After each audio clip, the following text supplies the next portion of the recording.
السلام عليكم ورحمة الله. حبايبي شطار تلاميذ سنة رابعة، أهلا بيكم. هحل معاكم النهاردة إن شاء الله تقييم الأسبوع الثامن صفحة 32 في كتاب التقييمات، اللي هو تقييم الأسبوع بتاعنا ده إن شاء الله.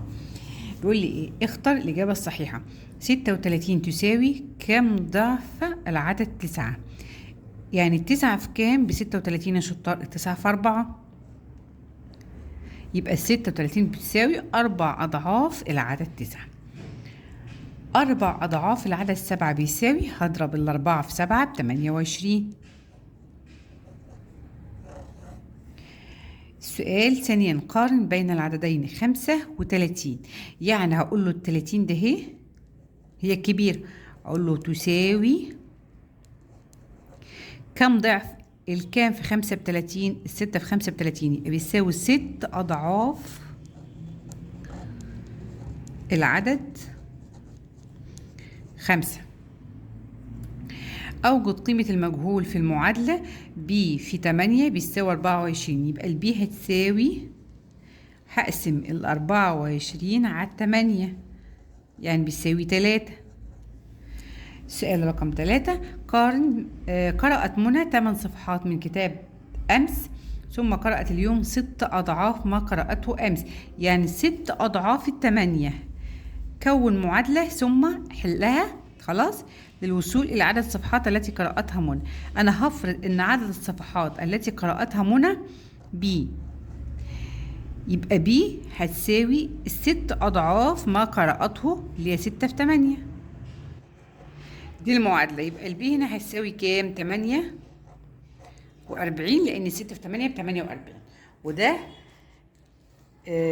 المعادلة وحلها. طيب تعالوا نشوف نموذج باء. بيقول لي اختر الإجابة الصحيحة.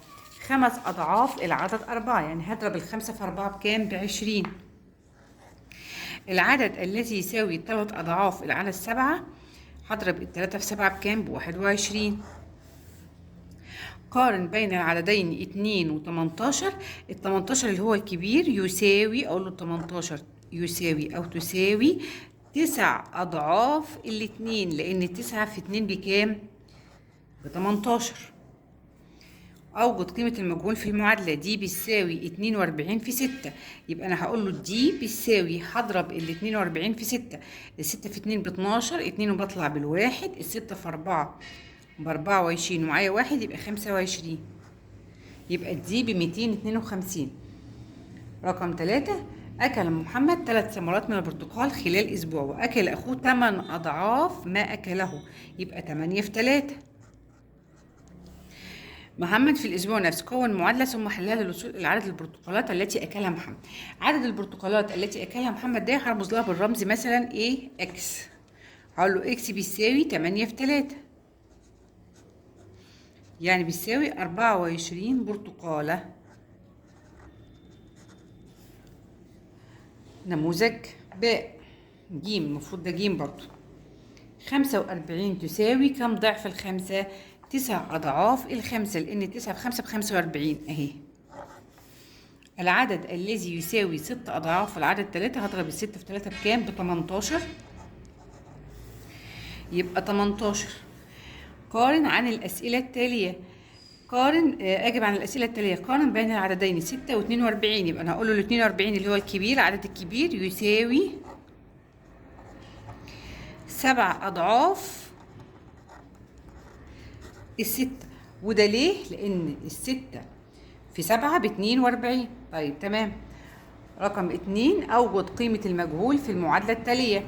7 في إيه بيساوي 28، يبقى الإيه هنا هتساوي 28 على 7 اللي هي بتساوي 4. طالما هنا مضروبة يبقى هعمل عكس الضرب اللي هو القسمة. رقم 3، صندوق يحتوي على 3 تفاحات حمراء، عدد من التفاحات الخضراء، وعدد يعني ده المجهول. تمام. إذا كانت عدد التفاحات الخضراء 8 أضعاف التفاحات الحمراء، يعني 8 في 3. كون معادلة وحلها للوصول على عدد التفاحات. طب المعادلة أنا هدي مجهول، المجهول بتاعه وليكن مثلا أقول له دي بتساوي 8 في 3. دي اللي هي عدد التفاحات الخضراء. التمانية في 3 بكام؟ ب24. يبقى هنا المجهول بتاعي او الدي بتاعتي او عدد التفاحات الخضراء 24. ايه؟ اقول له تفاحة. وبكده كان تقييم سهل وخفيف اللي هو تقييم الاسبوع الثامن صفحة 32 في كتاب التقييمات. انتظرونا ان شاء الله نكمل مع بعض ونحل باقي الكتاب. شكرا لكم، السلام عليكم ورحمة الله وبركاته.